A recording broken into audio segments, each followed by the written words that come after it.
Hola amigos, ¿cómo están? Bienvenidos a un episodio más de este proyecto No Podemos Callar. En el episodio anterior planteábamos una teoría de la razón por la cual los ángeles pudieron haber caído.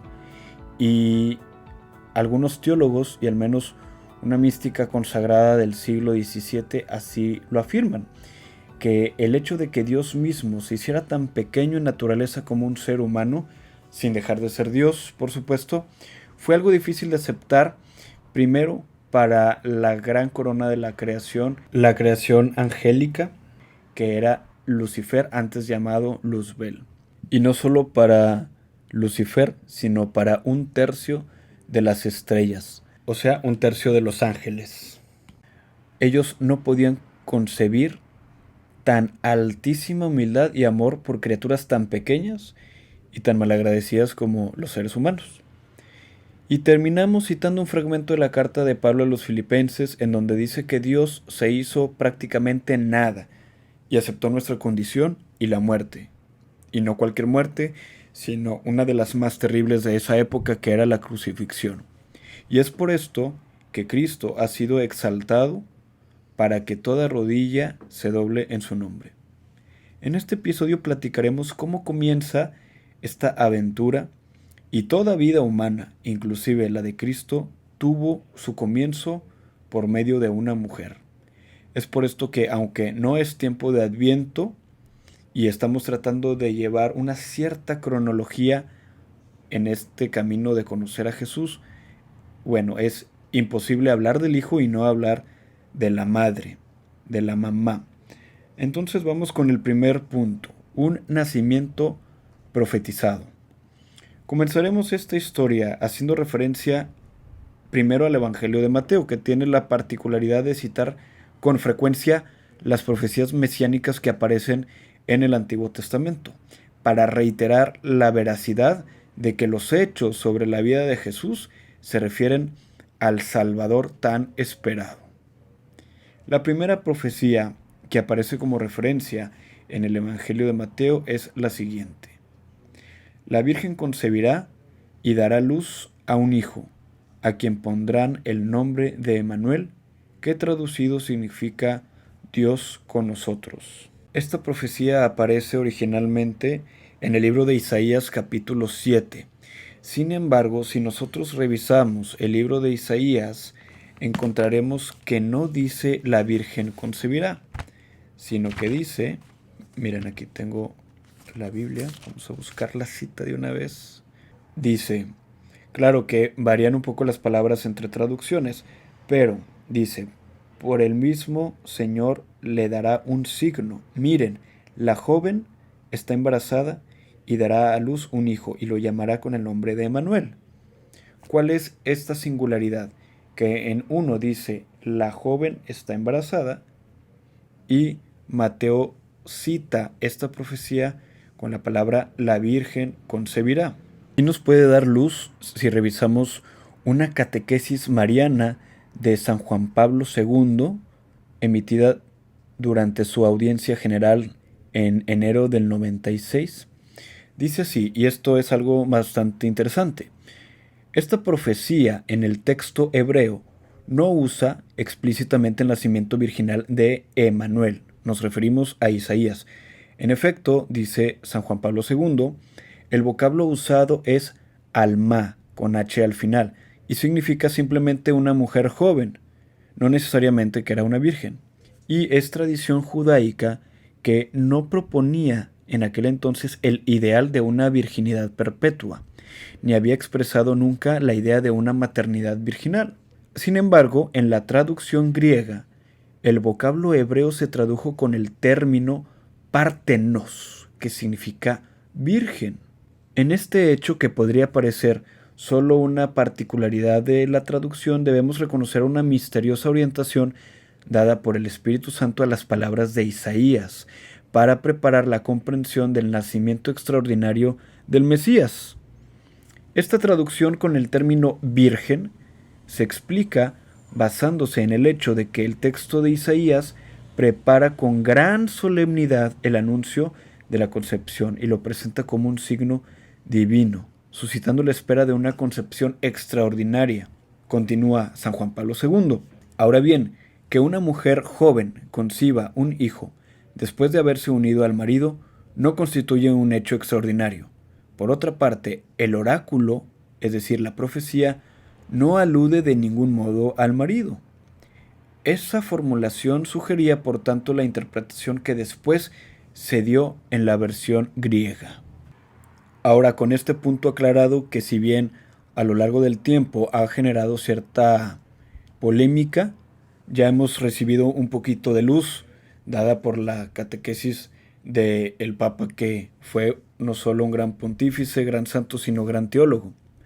Y ese Dios con nosotros, que es el significado de la palabra Emmanuel, no refiere a su nombre de pila, que fue Yeshua en hebreo, que significa Jesús en español, sino que Dios con nosotros es el título que ese niño tendría asignado, el título de ese Dios encarnado que camina con nosotros y que hace referencia también el Evangelio de Juan. En el capítulo 1, la palabra se hizo carne y habitó entre nosotros, haciendo referencia palabra al verbo de Dios, que aparece al inicio también del Génesis, en donde Dios dice, es decir, pronuncia palabras, hágase la luz, y la luz se hizo. Ahora, esa verbalización de Dios, esa palabra de Dios que fue compartida por el Espíritu Santo a todos los profetas, es ahora hecha carne, a través de la acción del Espíritu Santo, pero ahora por medio de una mujer, de María. Ahora tenemos una segunda profecía que aparece también en el Evangelio de Mateo, y dice así: Y tú, Belén, tierra de Judá, ciertamente no eres la menor entre las principales ciudades de Judá, porque de ti surgirá un jefe que será el pastor de mi pueblo Israel. Esta es la profecía. ¿Qué sucede después? Jesús nace en Belén, una ciudad pequeña. Aquí ya se dejaba entrever cómo la grandeza del reino de Dios no iba a estar sujeta a los criterios y a los moldes de grandeza de este mundo. ¿El reino de Dios iba a ser poderoso y majestuoso? Por supuesto que sí, pero a través de esta renovada visión del mundo y de la eternidad. Y ahora sí llega el momento de la verdad. Vamos a poner una música celestial porque ahora sí es el momento del anuncio del ángel a María. Pero, ¿por qué no hablamos de María antes de la anunciación? Aquí vamos al segundo punto. La pobre de Yahvé. ¿Por qué se dice que María tenía no más de 15 años? Se dice en la tradición judía, dentro de sus ritos, que cuando una mujer llegaba alrededor de los 12 años, se convertía en una bat mitzvah. ¿Qué significa? Que era una hija de los mandamientos.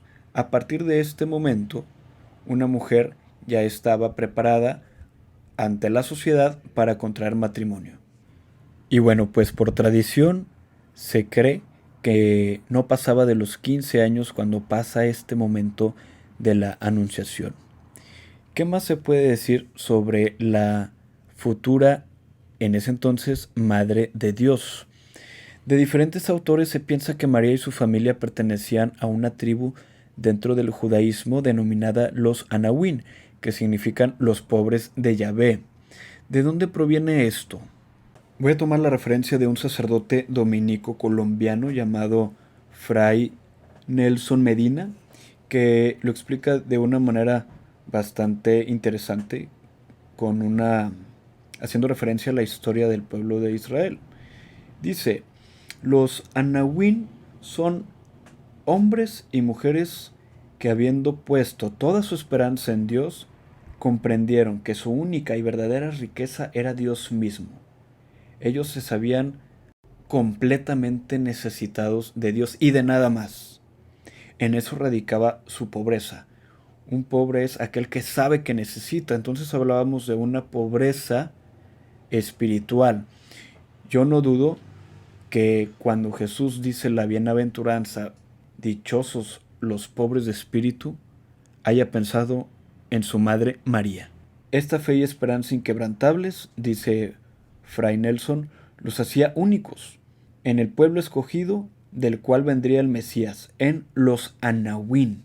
Por eso podríamos afirmar, de acuerdo al Padre, sin temor a equivocarnos, que María y José eran de ellos, y también que algunos santos tienen un marcado rasgo de la Sagrada Familia y esos Anahuín en su carisma, como un San Francisco, San Juan Diego, Santa Bernardita y otros más.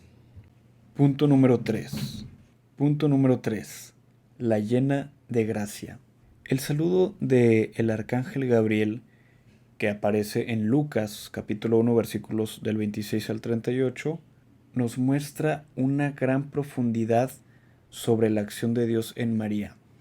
Para esto necesitaríamos revisar estas frases dichas en el idioma original en el cual fue escrito el Evangelio y después esto traducirlo al hebreo para saber a qué se estaba refiriendo el ángel.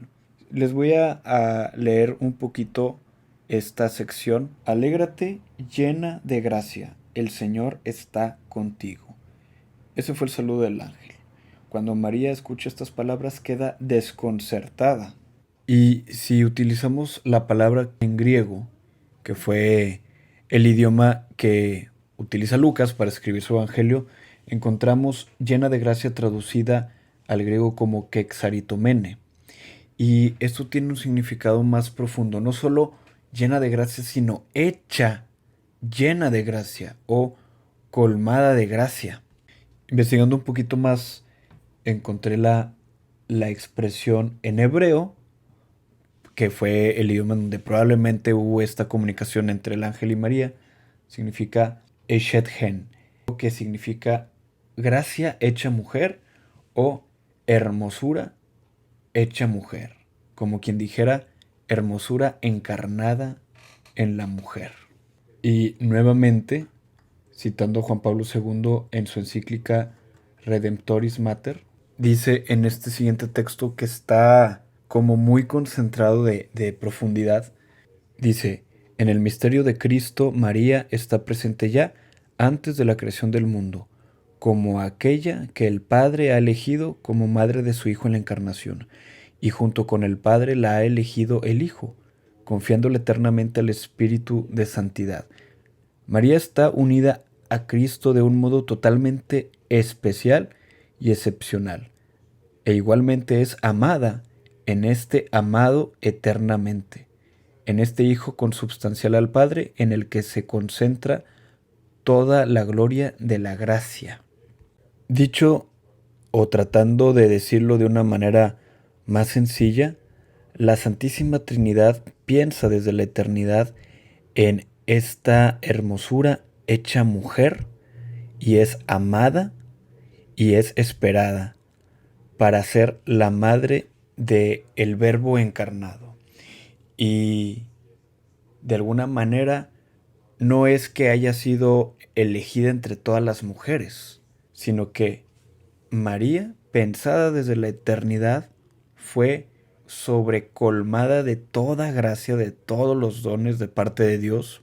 Y en este, digamos, en este ser tan lleno y sobreabundante, colmado de Dios, ahí es donde el Espíritu Santo obra para que el Verbo de Dios se encarne en ella. Y siguiendo con la lectura del texto de Lucas, dice: cuando María se preguntaba qué podía significar ese saludo, le dice el ángel: no temas, María, porque Dios te ha favorecido. Concebirás y darás a luz un hijo y le pondrás por nombre Jesús. Él será grande y será llamado Hijo del Altísimo. El Señor Dios le dará el trono de David, su padre. Reinará sobre la casa de Jacob para siempre, y su reino no tendrá fin. Para María, instruida en la religión judía, conocedora de las Escrituras, estaba dándose cuenta que se estaba refiriendo al Mesías, al Salvador al que habían esperado por siglos enteros, se estaba haciendo patente. Vale la pena recalcar que la esperada del Mesías estaba muy a flor de piel, porque estaban viviendo en una represión de un gobierno extranjero, como ya lo hemos mencionado en otros capítulos. Entonces era una noticia gigantesca. Y le dice, no temas, frase que reiteradamente hasta cientos de veces aparece en toda la escritura. No temas, siempre como diciendo una frase que me gusta, que dice, lo que Dios inspira, Dios sostiene. Y después María le dice al ángel, ¿cómo puede ser esto si yo no tengo relaciones con ningún hombre? Y este texto es clave. Hasta ese momento, María, si bien estaba comprometida con José, estaba desposada con él, no iba a darse esa concepción de la unión de un hombre con María. Iba a ser otra cosa completamente diferente. Y el ángel le responde, el Espíritu Santo descenderá sobre ti y el poder del Altísimo te cubrirá con su sombra. Por eso el niño será santo y será llamado Hijo de Dios. Fíjense bien esto. María sería la madre de ese niño, quien sería llamado Hijo de Dios. Ahí le estaba revelando que Dios mismo se está desposando con ella. El Espíritu Santo, quien va a actuar, se está desposando en ella, pero sin dejar de ser hija. Y evidentemente, ahora madre del Hijo de Dios. Aquí la Trinidad se revela en María. Y a mí me hace un poco de gracia el pensar que si el ángel dice, no hombre, mira, nada más le voy a decir que es del Espíritu Santo y ya con eso me va a entender. Por supuesto que no, ¿verdad? O sea, María, yo creo que se ha de haber quedado, pues me dejaste en las mismas, pero va, te creo, ¿no? Y el anuncio no se queda ahí. El ángel le dice, tu prima Isabel concibió un hijo a pesar de su vejez y la consideraban estéril, ya se encuentra en su sexto mes. Y bueno, una vez teniendo ese anuncio, va a toda prisa, fíjense bien, dice, en aquellos días María partió y fue sin demora, sin tardarse, a un pueblo de la montaña de Judá, entra a la casa de Zacarías, se encuentra con su prima, llamada Isabel, y recibe a María con estas palabras, tú eres bendita entre todas las mujeres, y bendito es el fruto de tu vientre. ¿Quién soy yo para que la madre de mi Señor venga a visitarme? Apenas oí tu saludo, el niño saltó de alegría en mi seno. Y después le dice, feliz de ti por haber creído que se cumplirá lo que se te fue anunciado de parte del Señor. Punto número 4. El cántico de la hija predilecta. Después de que María escucha las palabras de su prima Isabel, María también, desbordada de gozo, de alegría y plena del Espíritu Santo, recita este himno en donde, si bien refleja esta exaltación a Dios por las maravillas que ha hecho en ella, también de alguna manera proyecta el sentir de todo el pueblo de Israel, además de proyectar un conocimiento profundo de las Escrituras, descarga todo un sentir y una espera de siglos como el pueblo de Israel que estuvo esclavizado durante 200 años en la tierra de Egipto, le llegaba la noticia de la liberación de su pueblo. No era solamente una noticia de gozo para su corazón, porque en sí mismo la noticia de ser madre es una noticia que solo las mamás, cuando se enteran de que esperan a un niño, una niña en su vientre, pueden experimentar y saber qué es. Pero además de ese gozo propio de su maternidad, era la dicha de que Dios la ha exaltado en su humildad, pero que también, gracias a estas grandes obras de Dios, no solamente está bendiciendo a María, sino a todo su pueblo y a toda la humanidad completa. Esa espera de siglos de ese Cristo, Mesías Salvador, finalmente será una realidad. Y creo que el comentario del Magnificat, pues ya me lo aventé antes, pero Ya por último, antes de leerlo y compartírselos, en esta oración se reflejan salmos de exaltación a Dios, como aquel que dice alaben al Señor con un cántico nuevo, ese clamor de los humildes que a veces se ven amenazados por los impíos que amenazan contra sus vidas, cómo es Dios fiel a todas sus promesas, toda esa escritura de un corazón que ansía la salvación está plasmado aquí. Vamos con la lectura del Magnificat. Dice así: María dijo entonces: Mi alma canta la grandeza del Señor, y mi espíritu se estremece de gozo en Dios mi Salvador, porque Él miró con bondad la pequeñez de su servidora. En adelante, todas las generaciones me llamarán feliz, porque el Todopoderoso ha hecho en mí grandes cosas. Su nombre es santo, su misericordia se extiende de generación en generación sobre aquellos que lo temen. Desplegó la fuerza de su brazo, dispersó a los soberbios de corazón. Derribó a los poderosos de su trono y elevó a los humildes. Colmó de bienes a los hambrientos y despidió a los ricos con las manos vacías. Socorrió a Israel su servidor, acordándose de su misericordia, como lo había prometido a nuestros padres en favor de Abraham y de su descendencia para siempre. Amigos, espero que hayan disfrutado de este episodio. En el siguiente capítulo vamos a platicar un poquito más de cómo siguió esta gran aventura de estos 9 meses de María hasta la llegada de El Salvador. Que sigan teniendo una excelente semana. Dios los bendiga.